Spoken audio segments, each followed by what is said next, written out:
Hi guys, one of the unforgettable test matches ever played. Unfortunately, നമ്മൾ losing സൈഡിലാണ്. പക്ഷെ നമ്മുടെ ഹാർട്ട് ഔട്ട് 100% കൊടുത്ത് കളിച്ചെന്ന് പറയാം.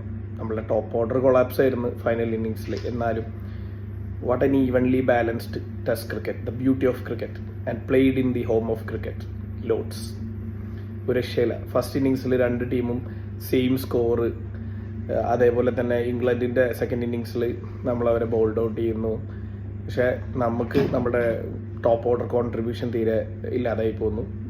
വാലറ്റത്തെ ചേർത്ത് പിടിച്ച് ധോണി ഒരിക്കൽ പറഞ്ഞ സർ ജഡേജ നമ്മുടെ ടീമിന് വേണ്ടി പൊരുതി. 53 ബോളുകൾ നേരിട്ട ബുംറ, 30 ബോളുകൾ നേരിട്ട Siraj. Deserves A loud round of applause. തീ തുപ്പുന്ന പന്തുകൾക്ക് മുമ്പിൽ പിടിച്ചു നിന്ന്. അതുപോലത്തെ ഫീൽഡ് പ്ലേസ്മെൻറ്റും പ്രോപ്പർ ക്രിക്കറ്റ്. അതിൻ്റെ ഇടയിൽ സ്ലെഡ്ജിങ് ഉണ്ട്.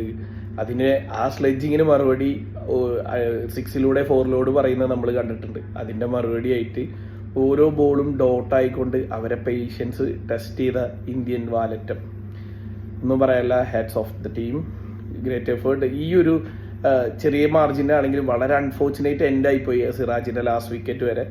Really unlucky, feel sorry for Jadeja and Mohammed Siraj. ഇത് നമുക്ക് അടുത്ത മാച്ചിനുള്ള ഒരു കോൺഫിഡൻസ് ആയി മാറും. നമുക്ക് അടുത്ത മാച്ചിൽ പൊളിക്കാം. Will come back. Okay, by.